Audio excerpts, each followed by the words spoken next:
जय श्री राम। नमो नारायण। हर हर महादेव। पुरुषोत्तम मास महात्म अध्याय 8वां। सूत जी बोले, हे तपोधन, विष्णु और श्री कृष्ण के संवाद को सुन संतुष्ट मन नारद नारायण से पुनः प्रश्न करने लगे। नारद जी बोले, हे प्रभु, जब विष्णु वैकुंठ चले गए तब फिर क्या हुआ, वो कहिए। आदि पुरुष कृष्ण और हरिसूत जी का संवाद जो है वो सब प्राणियों का कल्याणकायक है। इस प्रकार प्रश्न सुन फिर भगवान बद्री नारायण जगत को आनंद देने वाला बृहद आख्यान कहने लगे। श्री नारायण बोले, तदनंतर विष्णु बड़े प्रसन्न होकर वैकुंठ गए और वहाँ जाकर वे नारद अधिमास को अपने पास ही बसा लिया। अधिमास वैकुंठ में वास पाकर अत्यंत प्रसन्न हुआ और 12 मासों का राजा होकर विष्णु के साथ रहने लगा। 12 मासों में मलमास को श्रेष्ठ बनाकर विष्णु मन से संतुष्ट हुए। हे मुनि, अनंतर भक्तों के ऊपर कृपा करने वाले भगवान युधिष्ठिर और द्रौपदी की ओर देखते हुए कृपा करके अर्जुन से यह बोले। श्री कृष्ण बोले, हे राजा शार्दुल, हमको मालूम होता है कि तपोवन में आकर आप लोगों ने दुखित होने के कारण पुरुषोत्तम मास का आदर नहीं किया। वृंदावन की शोभा के नाथ भगवान का प्रिय पात्र पुरुषोत्तम मास आप वनवासियों का प्रमाद से व्यतीत हो गया। भीष्म, द्रोणाचार्य, कर्ण के भय से शत्रस्त मन आप सब लोगों ने भय और द्वेष से मुक्त होने के कारण प्रात्य पुरुषोत्तम मास का ध्यान नहीं किया। कृष्ण दैपायमान वासुदेव से प्राप्त सिद्धा के साथ विद्या के आराधन में तत्पर रणवीर अर्जुन के इंद्रकालीन पर्वत पर चले जाने पर इसके वियोग से दुखित आप लोगों में पुरुषोत्तम मास को नहीं जाना। अब यदि आप यह पूछे कि हम क्या करें तो मैं यही कहूँगा कि भाग्य का अवलंबन करो। पुरुषों का जैसा अदृष्ट होता है वैसा ही सदा भासता है। भाग्य से उत्पन्न जो फल है वह अवश्य ही भोगना पड़ता है। सुख, दुख, भय, कुशलता इत्यादि भाग्यानुसार मनुष्य को प्राप्त होते हैं। अतः अदृष्ट पर विश्वास रखने वाले आप लोगों को अदृष्ट पर निर्भर रहना चाहिए। अब इसके बाद आप लोगों के दुख का दूसरा कारण और बड़ा आश्चर्यजनक इतिहास के सहित कहते हैं। हे महाराज, हमारे मुख से कहा हुआ वो सुनो।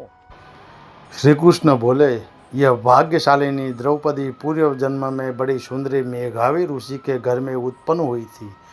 समय व्यतीत होने पर जब 10 वर्ष की हुई तब क्रम से रूप और लावण्य से युक्त अति सुंदरी और आकर्षण नेत्र से शोभायमान हुई। चातुर्थ गुण से युक्त यह अपने पिता की एकमात्र एकलौती कन्या थी। अतः चतुरा गुणवती सुंदरी यह पिता की बड़ी लाडली थी। मेघावी ने सदा लड़के की तरह इसे माना, कभी भी अनादर नहीं किया। यह भी साहित्य शास्त्र में पंडिता और नीति शास्त्र में प्रवीणा थी। इसकी माता छोटी अवस्था में ही मर गई थी। पिता ने ही प्रसन्नतापूर्वक पाला पोसा था। पास में ही रहने वाली अपनी सखी के पुत्र पौत्रादि सुख को देख इसको भी स्पृहा हुई और तब यह सोचने लगी कि हमें भी यह सुख कैसे प्राप्त होगा। गुण और भाग्य का निधि सुख देने वाला पति और सत्पुरुष कैसे होंगे। इस प्रकार मनोरथ विचारती हुई सोचने लगी कि पहले मेरा विवाह उपस्थित था परंतु भाग्य ने बिगाड़ दिया। अब क्या करने से अथवा क्या जानने से एवं किस देवता की उपासना करने से या किस मुनि के शरण जाने से अथवा किस तीर्थ का आश्रय करने से मेरी मनोकामना पूर्ण होगी। मेरा भाग्य कैसा सो गया कि कोई भी पति मुझको वरण नहीं करता है। पंडित भी मेरा पिता मेरे ही दुर्भाग्य से मूर्ख हो गया है। बड़ा आश्चर्य है कि विवाह का समय उपस्थित होने पर भी मेरे समान वर को पिता ने नहीं दिया। मैं अपनी सहेलियों के बीच में प्रमुख हूँ परंतु कुमारी होने के कारण पति दुख से पीड़ित हूँ। जैसे मेरी सखिया पति सुख को भोगने वाली है, वैसे ही मैं नहीं हूँ। मेरी भाग्यवती माता क्यों पहले मर गई।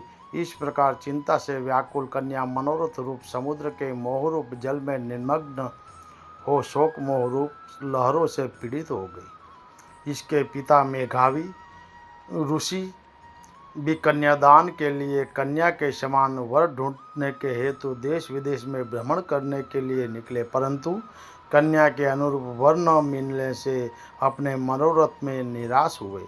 कन्या के और अपने भाग्य के कन्या दान रूप संकल्प के पूर्ण न होने से देवयोग के कारण बड़ा भारी दारुण ज्वार उन्हें आ गया।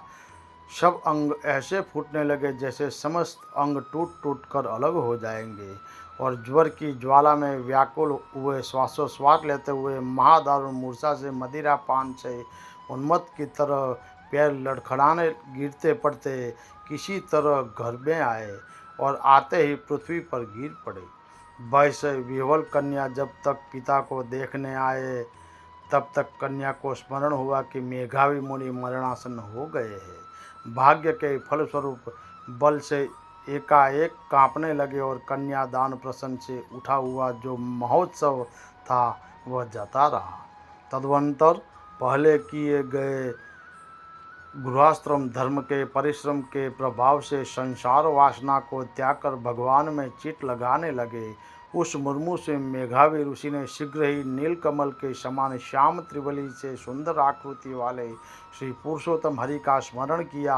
हे रास के स्वामी, हे राधा रमण, हे प्रचंड भुजधन से दूर से ही देवताओं के शत्रु को मारने वाले, हे उग्र दावानल को पान करने वाले, हे कुमारी गोपियाओं के उतारे हुए वस्त्रों को हरण करने वाले श्री कृष्ण गोविंद, हरे मुरारी, हे राधेश, हे दानोदर, सभी इंद्रियों को ईश्वर आपको प्रणाम है।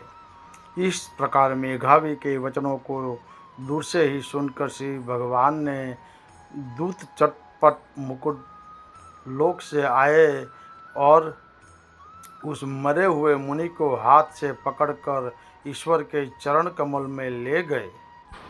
इस प्रकार अपने पिता के प्राणों को निकलता देख वह कन्या हाहाकार कर रोने लगी और पिता के शरीर को अपनी गोद में रखकर अति दुख से विलाप करने लगी। चिल पक्षी की तरह बहुत देर तक विलाप करके अत्यंत दुख से विह्वल हुई और पिता को जीवित की तरह समझकर बाला बोली, हाय हाय रे पिता, हे कृपा सिंधु, हे अपनी कन्या को सुख देने वाले, मुझ आज किसके पास छोड़कर आप वैकुंठ सिधारे हैं। हे तात, पितृहीन मेरी कौन रक्षा करेगा। आज मेरे भाई बंधु माता आदि कोई नहीं है। हे तात, मेरे भोजन वस्त्र की चिंता कौन करेगा। कैसे मैं रहोगी इस शून्य वेद ध्वनि रहित निर्जन वन की तरफ आपके घर में है। हे मुनिश्रेष्ठ, अब मैं मर जाऊंगी, ऐसे जीने से क्या रखा है। हे कन्या में प्रेम रखने वाले पिता, हे तात, विवाह विधि बिना किए ही आप कैसे चले गए। हे तपोनिधि, जब आप यहाँ आइए और अमृत के समान मधुर भाषण कीजिए, क्यों आप चुप हो गए। हे तात, बहुत देर से आप सोए हुए हैं, अब उठिए। ऐसा कहकर आंसू बहाती हुई घड़ी घड़ी कन्या विलाप करने लगी और पिता के मरने से दुखित हुई आर्ता चिलह पक्षी की तरह तरह मुक्त कंठ से रोने लगी। उस लड़की का रुदन सुन उस वन में रहने वाले ब्राह्मण आपस में कहने लगे कि इस तपोवन में अत्यंत करुणा शब्द कौन रो रहा है। ऐसा कहकर सब तपस्वी चुप होकर यह मेघावी ऋषि की कन्या का शब्द है ऐसा निश्चय कर गड़बड़ाए हुए हाहाकार करते मेघावी के घर पे आए और वहां आकर सबने कन्या को गोद में मरे हुए मेघावी ऋषि का देखा और देखकर उस वन में रहने वाले सब मुनि भी रोने लगे। कन्या की गोद से सबको लेकर शिव मंदिर के पास स्मशान पर गए। वहाँ काष्ठ के चिता लगाकर विधि से अंत्येष्टि कर्म कर उसका दाह किए। दाह के अनंतर कन्या को समझा कर सब ऋषि अपने अपने आश्रम में चले गए। इधर कन्या भी धैर्य धारण कर यथाशक्ति क्रिया और के लिए द्रव्य खर्च किया। इस प्रकार पिता की मरण क्रिया को करके कन्या इसी तपोवन में निवास करने लगी और पिता के मरण रूपी दुर्भाग्नि से जली हुई रंभा की तरह व्यतीत होती हुई एवं बछड़े के मर जाने से जैसे गौ चिल्लाती है वैसे खाती नहीं दुर्बल होती है, वैसे ही यह बाला भी दुखित हो गई। इति श्री बृहद नारदीय पुराणे पुरुषोत्तम महात्म्ये अष्टोध्याय समाप्त। जय श्री राम। नमो नारायण। हर हर महादेव।